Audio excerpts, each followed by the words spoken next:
Alright, this is a little rat bastard of a leak. So, I went through all the initial steps, came in here with 0 PSI. There's a leak, we know this. And I did the visuals.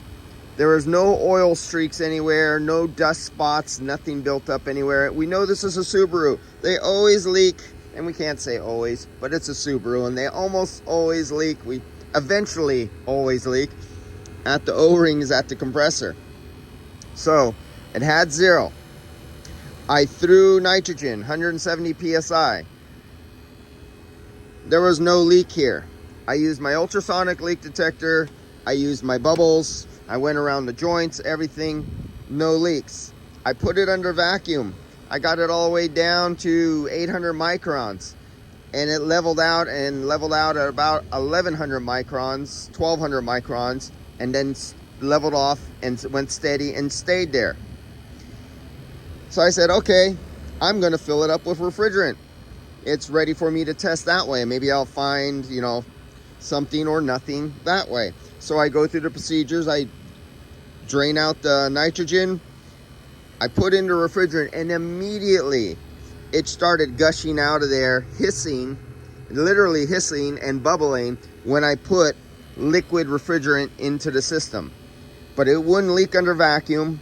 And when I put nitrogen in, it didn't leak under high pressure nitrogen either. Only when I put in liquid refrigerant, and I thought I was going to get out here lucky. Frustration. So now I got to go grab the refrigerant recovery, suck out the refrigerant, change the 2 O-rings on top of the compressor, and go from there. But what I am going to do is I'm going to start it up because I already have refrigerant, and I want to prove that the compressor clutch engages, so I know the whole circuit of the safeties and relays and fuses and clutch coil, everything works there. Don't know how long this thing has been gone. It could have been 2-3 years driving around with no refrigerant. This is the first day I get it, and it's gone through many car washes, rain, and maybe a washing off under the hood of the engine, and that's why there was no oil or dust marks anywhere. So yeah, that's a little bit of a bummer. So let's start this thing up. Let's see what that leak does after I start it up. You can see it was bubbling there. Let's see if we can experience. Oh, be nice if I get. God dang it, right on my reach almost. Wonder if I'll get the catch on video, one of those leaks that stop leaking after you start it. Okay, so we know it's leaking at 78 PSI with just static test with refrigerant in it. Did not leak when I hit it with 170 PSI of nitrogen, and it did not leak when I got it down into the micron range of vacuum. O-rings can pull inwards and seal. I had too much pressure in there, and it could push outwards and seal. So let's see what it is now. Here we're at, and now we have hot refrigerant pulsating through there. And look at that thing leak.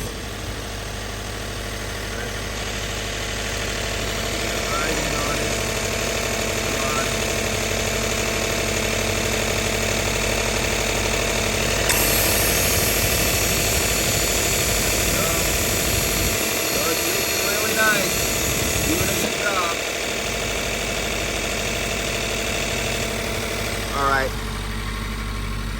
so this is one of, here comes the other one. It's starting to leak now.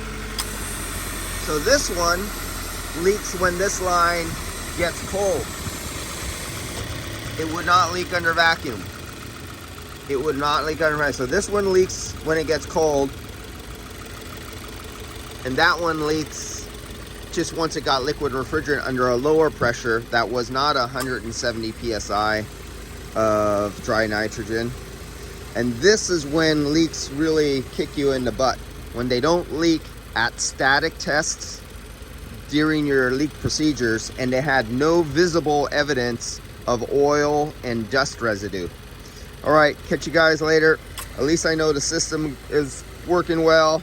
Now I'll go over it again. Well, I can't even go over it again because right now it's leaking so much refrigerant, it's flooding the area with refrigerant. So unless I had another leak big like this for me to catch it with this turned on the least sensitive, not the most sensitive, least sensitive, because if I turned this on the most sensitive right now and I went looking for leaks, it would go off all the time. So this is when you have a leak like this, you have to turn it on the least sensitive and look far away from that leak for other leaks. I could not even check it in here because this refrigerant could get sucked in through the crowel, and then when I go to check inside, I could pick up refrigerant. So right now, leak checking is messed up, but I can use the UV light, I can use the bubbles, and I can use the ultrasonic. So I'll switch to the ultrasonic and the bubbles and go around the system and look for leaks, and the UV light, because right now this is almost useless with the amount of refrigerant that's coming out of there.